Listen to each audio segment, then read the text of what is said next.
Coming up on 5 Minute News. Pandemic dominates debate between Pence and Harris. Britain's Prince William launches Global Environment Prize. And 2020 hurricane season has Louisiana bracing for a sixth time. It's Thursday, October 8. I'm Anthony Davis. As the coronavirus sweeps through the upper reaches of government, Republican Vice President Mike Pence and Democratic challenger Kamala Harris faced off on Wednesday night in a debate highlighting the parties' sharply conflicting visions for a nation in crisis. The candidates separated by plexiglass barriers in an auditorium where any guest who refused to wear a face mask would be removed was an extraordinary backdrop for the only vice presidential debate of 2020. Ultimately, the primetime meeting is a chance for voters to decide whether Pence or Harris, a U.S. Senator from California, is ready to assume the duties of the presidency before the end of next term.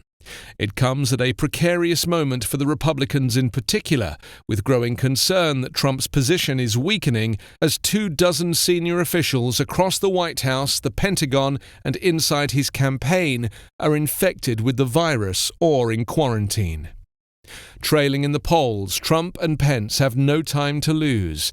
Election Day is less than 4 weeks away, and millions of Americans are already casting ballots. Before Harris said a word, she made history by becoming the first black woman to stand on a vice presidential debate stage. The night offered her a prime opportunity to energize would-be voters who have shown only modest excitement about Biden, a lifelong public servant with a mixed record on race and criminal justice, particularly in his early years in the Senate. Harris, a 55-year-old Californian senator, is the daughter of a Jamaican father and an Indian mother. She's also a former prosecutor whose pointed questioning of Trump's appointees and court nominees helped make her a Democratic star. Pence is a 61-year-old former Indiana governor and former radio host, an evangelical pro-life Christian known for his folksy charm and unwavering loyalty to Trump. And whilst he is Trump's biggest public defender, the vice president does not share the president's brash tone or undisciplined style. Kamala Harris attacked Mike Pence for the Trump administration's handling of the coronavirus. The American people have witnessed what is the greatest failure of any presidential administration in the history of our country, Harris said as the debate began. On foreign policy, Harris said Trump had embraced dictators around the world and sided with Russia over American intelligence. America's intelligence community told us Russia interfered in the election in 2016, she said, but Donald Trump prefers to take the word of Vladimir Putin over the word of the U.S. intelligence community. Mike Pence repeated Donald Trump's talking points and doubled down on the misinformation that has dogged the White House in recent years. Misinformation that could cost the Republicans the election. Britain's Prince William today will launch a multi-million-pound global prize aimed at solving some of the world's greatest environmental problems. The Earthshot Prize will award 5 £1 million prizes each year for the next 10 years under the categories of protecting and restoring nature, cleaner air, reviving oceans, waste reduction, and climate change.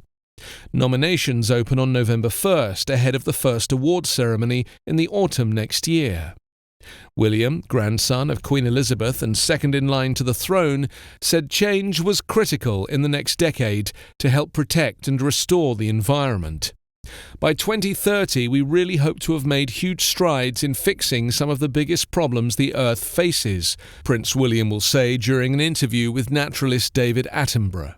The British royal family have been vocal campaigners on a host of environmental issues, with William's father, Prince Charles, speaking out for decades about the impact of climate change and the importance of conservation. Kensington Palace said the prize drew its inspiration from US President John F. Kennedy's moonshot, which it said since the 1969 moon landing was synonymous with ambitious and groundbreaking goals. It said the prizes would provide at least 50 solutions to the world's environmental problems by 2030. The Earthshot Prize Council will be set up to decide on the winners, with its members to include names from the environmental, philanthropic, business, sporting, and entertainment worlds. The project has more than 100 partners around the world who will submit nominations from November 1st. The 2021 awards ceremony will take place in London and then in different cities around the world.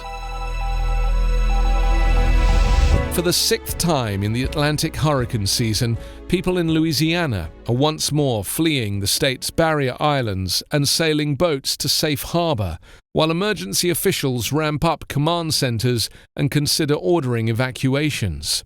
The storm being watched on Wednesday was Hurricane Delta, the 25th named storm of the Atlantic's unprecedented hurricane season.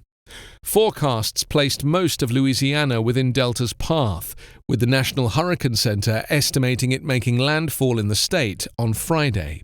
The center's forecasters warned of winds that could gust well above 100 miles an hour and up to 11 feet of ocean water potentially rushing on shore when the storm's center hits land. So far, Louisiana has seen both major strikes and near misses. The southwest area of the state around Lake Charles, which forecasts show is on Delta's current trajectory, is still recovering from an August 27 landfall by Category 4 Hurricane Laura.